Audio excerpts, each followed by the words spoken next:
Baraka, Shakadosh Baruch Hu, il vous donne la santé, la joie, la prospérité. J'avais un ami d'enfance à la yeshiva, il s'appelle Elishama Abegdogo alav shalom, le fils d'un grand rabbin, Rabbi Raphaël Abegdogo, qui était aussi le Dayan à Essaouira. C'était un de mes meilleurs amis. Malheureusement, il est mort le jour de la Iloula de Rabbi Shimon bar Yochai dans un accident de voiture. Il y a à peu près 48 ans. Ouais, à cette époque, petit 50 ans même. À cette époque, j'avais 25, 26 ans. Et c'était mon meilleur copain. Et c'était dur pour moi,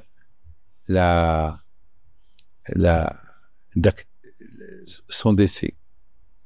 Et mon père, alav shalom, il a vu que je pleurais tout le temps.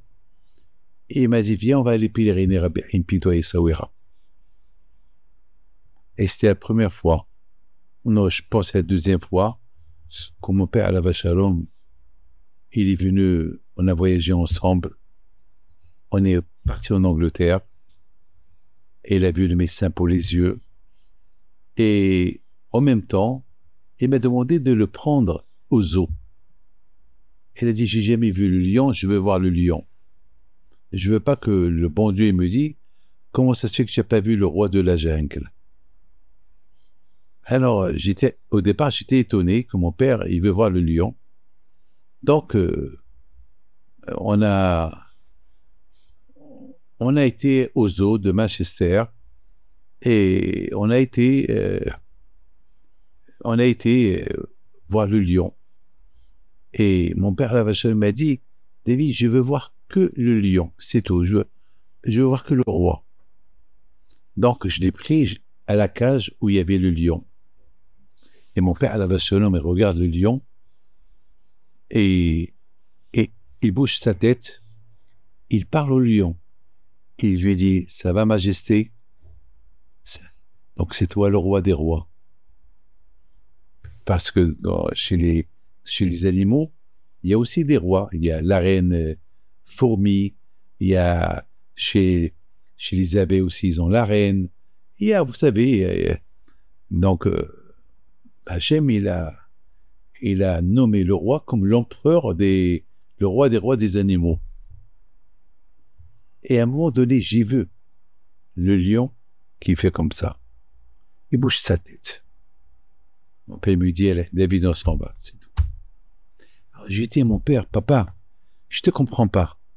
Quelle est la raison pourquoi tu voulais tant voir le lion? Il me dit, David, Hachem, c'est le roi des rois.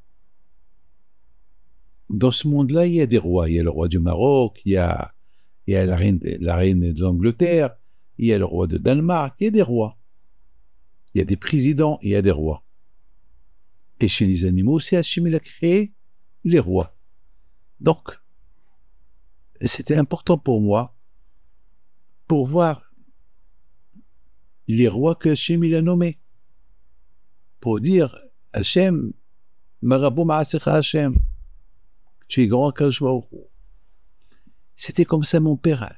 Il a voulu me consoler de la mort de Elishama Abegdogo alav shalom, qui était l'un de mon meilleur copain, un ami d'enfance. Et je me rappelle une chose, jamais j'oublierai. Une fois, j'étais dans la voiture avec Elishama Abegdogo, c'est lui qui conduisait. Il a pris un virage, il l'a mal pris. Et presque, on est tombé dans un ravin. Et j'ai appelé Rabbi Pinto. Grâce à Dieu, on n'est pas tombé. Et je me suis dit, quel miracle. Et 2 mois plus tard, le pauvre, il est mort dans un accident de voiture.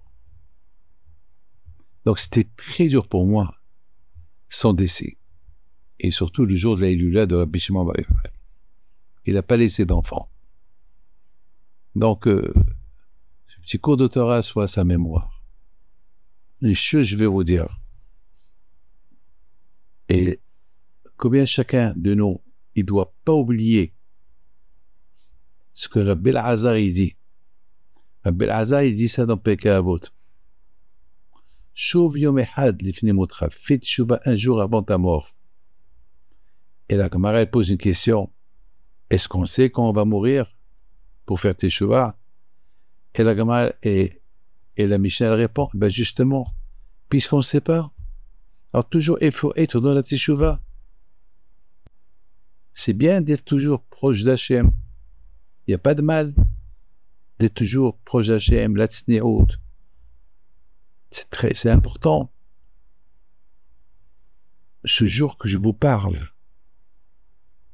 c'est un jour qui est très important parce que on approche avec l'Id Hashem Matan Torah. Et chaque jour qu'il approche, il est plus important qu'avant parce que mettons, on s'approche de plus en plus vers Matan Torah, vers la fête de Shavuot. B'ez Hashem qu'on aura le mérite de recevoir la Torah et que ce cours de Torah-là soit l'Elishmat Elishama Abedougo, Rabbi Elishama Abedougo, que son âme reste en paix à Mekerat.